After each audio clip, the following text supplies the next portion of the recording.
Welcome to my channel. मेरा नाम है मृदुला और आज का हमारा टॉपिक है बायो एसे ऑफ ACTH यानी कि एड्रेनोकॉर्टिकोट्रोपिक हार्मोन। ठीक है, तो बायो एसे जानने से पहले हम ये जान लेते हैं कि एड्रेनोकॉर्टिकोट्रोपिक हार्मोन क्या होता है। तो एड्रेनोकॉर्टिकोट्रोपिक हार्मोन यानी ACTH जिसको शॉर्ट फॉर्म में कहते हैं, ये पॉलीपेप्टाइड ट्रोपिक हार्मोन होता है जो कि एंटीरियर पिट्यूटरी ग्लैंड के थ्रू प्रोड्यूस या फिर सिक्रीट किया जाता है। ठीक है, ये बॉडी के अंदर बेसिकली कार्टिसोल के प्रोडक्शन को स्टिमुलेट करता है जो कि रिस्पॉन्सिबल होता है ग्लूकोज, प्रोटीन और लिपिड के मेटाबॉलिज्म के लिए। साथ ही ये इम्यून रिस्पॉन्स सिस्टम को सप्रेस करता है और ब्लड प्रेशर को मेंटेन करने में हेल्पफुल होता है। अब चूँकि बायो एसे है तो बायो एसे में हमें का बेसिक प्रिंसिपल होता है कि हम टेस्ट प्रिपरेशन लेते हैं और स्टैंडर्ड प्रिपरेशन लेते हैं और उसको कंपेयर करते हैं। तो इस करते हैं तो कॉर्टिकोट्रोपिन इंजेक्शन जो कि एक स्टेराइल सॉल्यूशन है और ये एक सूटेबल डाइल्यूएंट में बना होता है और इसमें बेसिकली जो मैमल्स के पिट्यूटरी ग्लैंड का पॉलीपेप्टाइड होता है वो प्रेजेंट होता है। इसकी पोटेंसी जो है वो 80 से 120% ऑफ USP कॉर्टिकोट्रोपिन यूनिट्स होनी चाहिए। ठीक है, जो रिपोजिटरी कॉर्टिकोट्रोपिन इंजेक्शन है वो उसमें बेसिकली कॉर्टिकोट्रोपिन होता है और ये जो है partially hydrolyse gelatin sterile solution में प्रेजेंट होता है और ये बेसिकली सबक्यूटेनियस या इंट्रामस्कुलर यूज़ के लिए बना होता है।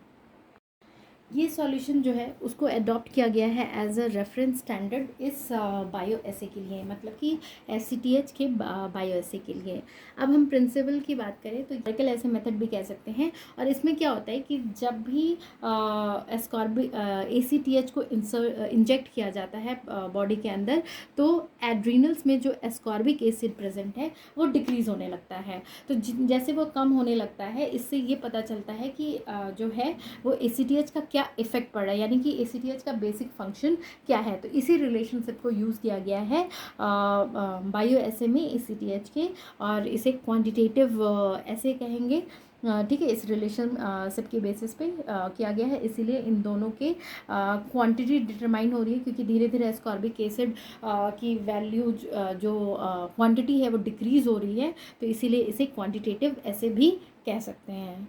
ठीक है, अब हम देखते हैं कि हम स्टैंडर्ड और टेस्ट सॉल्यूशन कैसे प्रिपेयर करेंगे। तो सबसे पहले जो टेस्ट या फिर स्टैंडर्ड प्रिपरेशन है उसके 5 यूनिट सेलेक्ट कर लिए जाते हैं, फिर उसको 0.25 ml ऑफ 0.5% फिलॉल सॉल्यूशन में डिज़ोल्व किया जाता है और फिर 8.1 ml ऑफ 15% जेलेटिन सॉल्यूशन से उसे डाइल्यूट किया जाता है। ठीक है, और इस पूरे प्रिपरेशन में आपको 0.5 ml जो सॉल्यूशन होता है उसमें लगभग 300 MU ACTH प्रेजेंट होता है। तो ये आपका सबसे पहले सॉल्यूशन A प्रिपेयर हो गया। उसके बाद जो सॉल्यूशन हमने अभी प्रिपेयर किया उसमें से 3 ml लिया जाता है और उसमें 6 ml जेलेटिन सॉल्यूशन डाल दिया जाता है। तो इससे क्या है, सॉल्यूशन B तैयार होता है और इस सॉल्यूशन B में 0.5 ml जो है वो लगभग 100 MU ACTH कंटेन करता है। उसके बाद अब ये जो सॉल्यूशन B है उसका 3 ml लेते हैं और फिर उसमें 6 ml of gelatin solution add करते हैं तो हमारा सॉल्यूशन C तैयार होता है और इसमें 0.5 ml जो है वो 33 MU ACTH कंटेन करता है। ठीक है, अब हम प्रोसीजर देखते हैं। तो इस प्रोसीजर में बेसिकली मेल विस्टार रैट यूज़ किया जाता है जिसका वेट अबाउट 100 to 200 ग्राम होना चाहिए। ठीक है, इसमें जो है 36 और मेनली जो है 60 मेल विस्टार रैट्स जो है वो लिए जाते हैं और उनको फिर हाइपोफाइसेक्टमाइज किया जाता है, यानी कि उनके पिट्यूटरी ग्लैंड्स को रिमूव कर दिया जाता है। उसके बाद रैट्स को 6 ग्रुप में डिवाइड कर दिया जाता है, यानी कि आपको 6 ग्रुप में 6 प्रेजेंट होंगे या 6 ग्रुप्स में आपको अगर आपने 60 मेल विस्टार रैट्स लिया है तो 10 प्रेजेंट होंगे। फिर हर रैट को सबक्यूटेसली जो है वो 0.5 ml of different concentration of test और स्टैंडर्ड प्रिपरेशन इंजेक्ट किए जाते हैं। उसके 3 घंटे बाद, इंजेक्शन देने के 3 घंटे बाद रैट्स को जो है वो एनेस्थेटाइज किया जाता है और उनके एड्रिनल ग्लैंड्स को निकाल लिया जाता है। ठीक है, फिर उसको अच्छे से क्लीन किया जाता है और जितने भी एक्स्ट्रानीसियस टिश्यू यानी कि एक्स्ट्रा टिश्यूज़ जो है वो प्रेजेंट होते हैं एड्रिनल ग्लैंड्स के ऊपर उनको हटा लिया जाता है और फिर ग्लैंड्स को वेट करते हैं। फिर रैट्स को सेक्रीफाइस कर दिया जाता है यानी किल कर दिया जाता है और उनके स्कल को ओपन किया जाता है, सर ऊपर के सर को। ठीक है, और ये देखा जाता है कि जो पिट्यूटरी ग्लैंड है वो कम्प्लीटली उनके स्कल से निकल चुका है या नहीं। ठीक है, उसके बाद एड्रिनल्स को जो है होमोजेनाइज किया जाता है ग्लास ट्यूब्स में, और इन ग्लास ट्यूब्स में जो है 200 mg प्योर सैंड और 8.0 ml of 4% trichloroacetic acid present होता है, ठीक है। और उसके बाद जो है एस्कॉर्बिक एसिड को एस्टिमेट किया जाता है। ये करने के बाद 3+3 पॉइंट ऐसे मेथड जो है वो यूज़ किया जाता है ये कैलकुलेट करने के लिए कि पोटेंसी रेशियो क्या है और कॉन्फिडेंस लिमिट क्या है। ये तो था कि हमने उनका बायो एसिड परफॉर्म कर लिया। अब हम एस्कॉर्बिक एसिड कैसे डिटरमाइन करेंगे। तो एस्कॉर्बिक एसिड डिटरमाइन करने के लिए जो है कुछ रिएजेंट्स यूज़ किए जाते हैं, जैसे 0.02% of ascorbic acid solution, 85% of sulphuric acid, 0.02 gram पर ml of di nitrophenol hydrazine जो कि 9 नॉर्मल H2SO4 में बना होता है, 0.6 ग्राम ml ऑफ थायो यूरिया जो कि डिस्टिल वाटर में डिज़ोल्व होता है, ठीक है। अब उसके बाद ये तो हो गए रिएजेंट्स हम यूज़ करने वाले हैं। अब हम सारे जो रिएजेंट है वो कैसे प्रिपेयर करेंगे वो देख लेते हैं। तो 0.02% एस्कॉर्बिक सॉल्यूशन प्रिपेयर करने के लिए 100 mg of L ascorbic acid जो है उसको डिज़ोल्व किया जाता है 100 ml ऑफ 4% ट्राइक्लोरोएसिटिक एसिड में, यानी 1 mg पर ml सॉल्यूशन के बेसिस पे। तो इससे सॉल्यूशन ए यानी कि 1% सॉल्यूशन तैयार हो जाता है।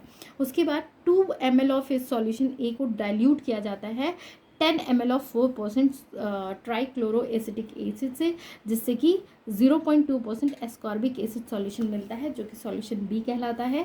उसके बाद 1 ml ऑफ सॉल्यूशन बी जो है वो डाइल्यूट किया जाता है 10 ml ऑफ 4% ट्राइक्लोरोएसिटिक एसिड से, जिससे कि 0.02% एस्कॉर्बिक एसिड सॉल्यूशन मिलता है जिसको कि सॉल्यूशन सी, यानी कि यहाँ पे 3 सॉल्यूशन हमने प्रिपेयर कर लिया। अब अदर सॉल्यूशंस को कैसे प्रिपेयर करते हैं वो देख लेते हैं।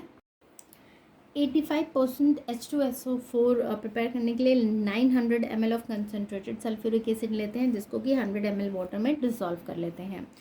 2 ग्राम डाई नाइट्रोफिनॉल हाइड्रोजीन को 100 ml 9 नॉर्मल H2SO4 जो कि 75 ml डिस्टिल वाटर और 25 ml concentrated sulphuric acid contain करता है उसके साथ मिक्स कर देते हैं।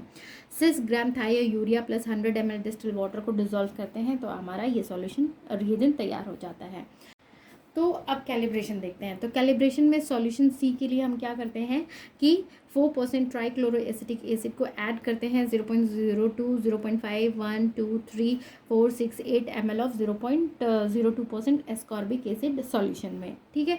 उसके साथ सॉल्यूशन बी के लिए क्या करते हैं कि 1.5, 2 ml of 0.2% ascorbic acid solution लेते हैं और उसको 8 ml तक वॉल्यूम मेंटेन करते हैं, ठीक है, फाइनल वॉल्यूम। उस 100 mg चारकोल को फिर ऐड किया जाता है हर एक सैंपल में और उसको अच्छे से शेक किया जाता है लगभग 1 मिनट के लिए। 5 मिनट के बाद सॉल्यूशंस को फिल्टर कर लिया जाता है। उसके बाद एक एलिकेट 0.1 ml ऑफ 6% थायो यूरिया सॉल्यूशन को ऐड किया जाता है 2 ग्राम ऑफ द फिल्ट्रेट, यानी यहाँ जो फिल्टर किया है उसमें ऐड करते हैं और उसके साथ ही उसमें फिर 0.5 ml di nitrophenyl hydrogen solution को ऐड किया जाता है। उसके बाद मिक्सचर को अच्छे से सेक कर लेते हैं और 45 मिनट्स के लिए उसको हीट करते हैं 57 डिग्री सेल्सियस पे वाटर बाथ में। उसके बाद सॉल्यूशन को प्लेस कर दिया जाता है आइस कोल्ड वाटर बाथ में और उसको कूल करते हैं और कूल करने के बाद उसमें 2.5 ml of 85% sulphuric acid add कर दिया जाता है। उसके बाद कैलिब्रेशन कर्व जो है वो स्टैब्लिश किया जाता है at a different wavelength 540 mm पे इन सॉल्यूशंस को यूज़ करके बिना एस्कॉर्बिक एसिड के, मतलब यानी कि एक हम ब्लैंक लेते हैं और बाकी ये सॉल्यूशंस लेके हम एक कैलिब्रेशन कर्व बनाते हैं, ठीक है। तो इस तरह से जो है एस्कॉर्बिक एसिड जो है वो डिटरमाइन किया जाता है।